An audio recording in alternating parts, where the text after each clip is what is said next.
இன்னும் சற்று நேரத்தில் பூமிக்கு புறப்படுகிறார் சுபான்சு சுக்லா. டிராகன் விண்கலத்தில் 22.5 மணி நேரம் பயணித்து நாளை மாலை 3 மணிக்கு பூமிக்கு திரும்புகின்றனர். சர்வதேச விண்வெளி நிலையத்தில் 18 நாட்கள் ஆய்வை முடித்து நாளை பூமிக்கு திரும்புகின்றனர். டிராகன் விண்கலம் 58 பவுண்ட் சரக்குகள் 60க்கும் மேற்பட்ட சோதனை தரவுகளுடன் புறப்பட இருக்கிறது. கலிபோர்னியா கடலில் டிராகன் விண்கலம் விழும் வகையில் ஏற்பாடுகள் செய்யப்பட்டுள்ளன. இது பற்றிய மேலும் விவரங்களை தருகிறார் நமது செய்தியாளர் பிரபாகரன். பிரபாகரன், முழு விவரம். சர்வதேச விண்வெளி மையத்திற்கு சென்ற முதல் இந்தியர் என்ற பெருமையை பெற்ற சுபான்சு சுக்லா தற்பொழுது சர்வதேச விண்வெளி மையத்திலிருந்து பூமியை நோக்கி தன்னுடைய பயணத்தை தொடங்க இருக்கின்றார். கடந்த மாதம் 25ஆம் தேதி அமெரிக்காவின் புளோரிடா மாகாணத்தில் உள்ள ஸ்பேஸ் எக்ஸ் அந்த நாசாவுடைய விண்வெளி ஆய்வு மையத்திலிருந்து ஃபால்கன் 9 ராக்கெட் மூலமாக டிராகன் விண்கலம் மூலமாக விண்ணுக்கு சென்ற சுபான்சு சுக்லா 28 மணி நேர பயணத்திற்கு பின்பாக 26ஆம் தேதி சர்வதேச விண்வெளி மையத்தை சென்றடைந்தார். இவருடன் ஏற்கனவே அந்த டிராகன் விண்கலத்துடைய கேப்டனாக சுபான்சு சுக்லா இருந்தார். இவருடன் மற்ற மூன்று விண்வெளி வீரர்கள் சென்றிருந்தார்கள்.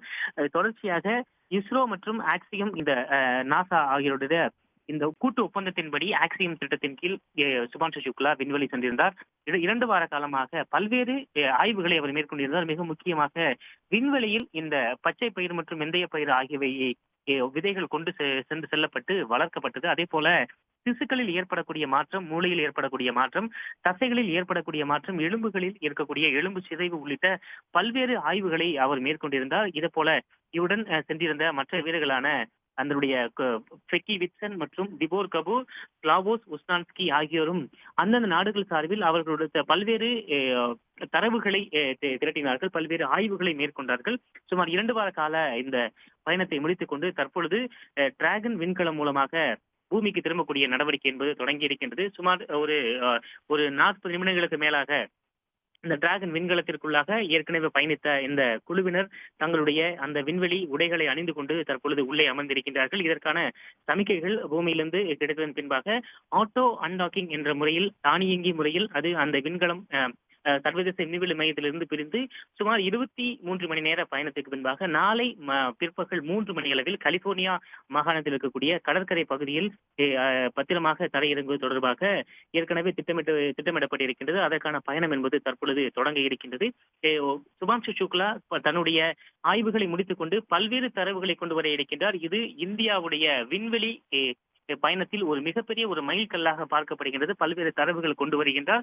அதனை பூமியில் வைத்து பூமியில் இருக்கக்கூடிய செடிகளுடன் விண்வெளியில் அந்த வளர்ந்த செடிகளை ஒப்பிட்டு பார்த்து அதில் மரபணுக்களில் மாற்றங்கள் இருக்கின்றதா, கூடுதலாக ஏதேனும் கதிர்வீச்சுகள் இருக்கின்றதா என்பது தொடர்பாக பல்வேறு ஆய்வுகள் என்பது மேற்கொள்ளப்பட இருக்கின்றன. அவர் எடுத்து வரக்கூடிய தரவுகள் என்பது இந்தியாவுடைய ககன்யான் திட்டத்திற்கு ஒரு அடித்தளமாக இருக்கும் என்று விண்வெளி ஆராய்ச்சியாளர்கள் நம்பிக்கை தெரிவிக்கின்றனர்.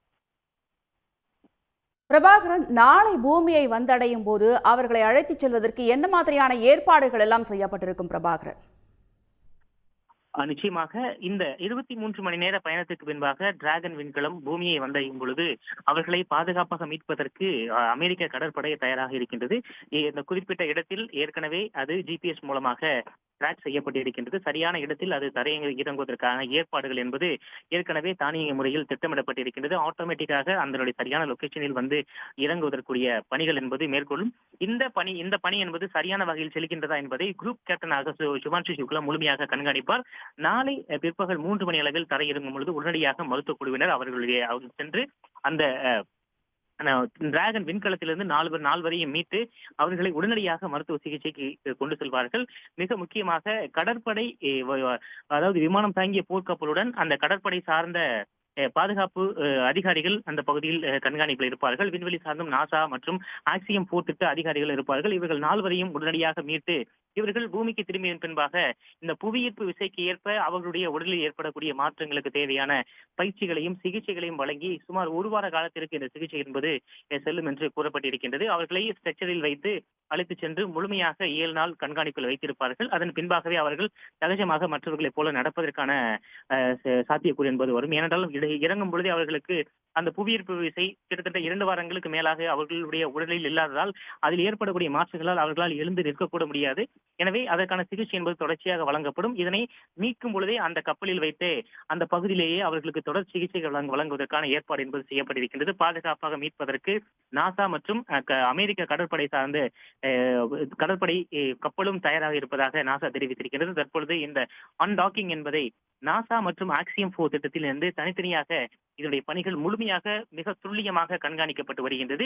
அந்த அன்டாக்கிங் முறை என்பது ஏற்கனவே பல முறை செய்திருந்தாலும் இந்த முறை மிக முக்கியமாக உன்னிப்பாக கவனிக்கப்படுகின்றது.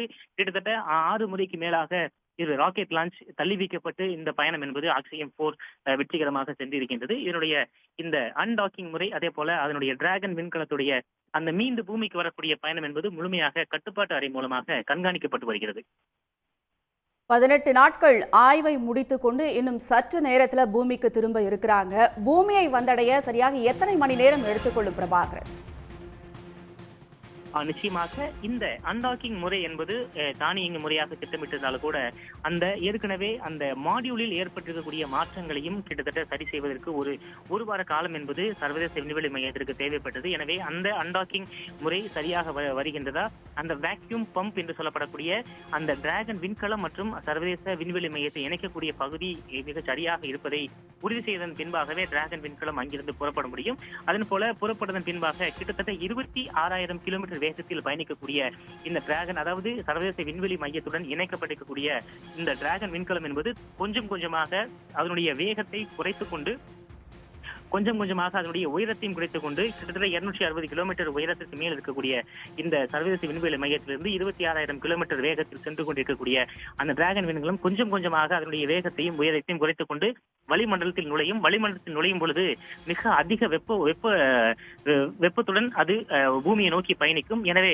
இது கிட்டத்தட்ட ஒரு 23 மணி நேரங்கள் எடுத்துக்கொள்ளும் என்று நாசா தெரிவித்திருக்கின்றது. இன்று மாலை 4:30 மணி முதல் 4:35 மணிக்குள்ளாக இந்த அன்டாக்கிங் என்பது அந்த விண்கலம் சர்வதேச விண்வெளி மையத்திலிருந்து பிரிந்ததன் பின்பாக பூமியை நோக்கி அதனுடைய பயணம் என்பது தொடங்கும். நாளை பிற்பகல் 3 மணி அளவில் கலிபோர்னியா அருகே கடலில் தரையிறங்கும்படி அதற்கான திட்டமிடல் என்பது மேற்கொள்ளப்பட்டிருக்கின்றது. தற்பொழுது வரை அனைத்தும் சரியாக சென்று கொண்டிருப்பதாக நாசாவும் ஆக்சியம் 4 திட்டத்துடைய அதிகாரிகளும் கண்காணித்து வருகின்றார்கள். அந்த டிராகன் விண்கலம் அதிலிருந்து சர்வதேச விண்வெளி மையத்திலிருந்து பிரிக்கப்படக்கூடிய நிகழ்வு, அதில் தொடர்ச்சியாக அதில் அடுத்தடுத்ததாக இந்த மாடியூலில் சரியான திசையில் செல்வதற்காக இருக்கக்கூடிய அந்த ராப்டர் அந்த என்ஜின்கள் ஆகியவருடைய சோதனை என்பது பூமியிலிருந்து கட்டளை மூலமாக கண்காணிக்கப்படுகின்றது. தொடர்ச்சியாக அதனுடைய வேகத்தை குறைத்துக் கொண்டு நாளை பிற்பகல் 3 மணி அளவில் கலிபோர்னியா மாகாணத்தில் அது தரையிறங்க இருக்கின்றது. 18 நாட்களின் ஆய்வு பணிகள் தொடர்பாக அதனுடைய முக்கியத்துவம் பற்றி நாசா ஏதேனும் தெரிவித்திருக்கிறதா பிரபாகரன்?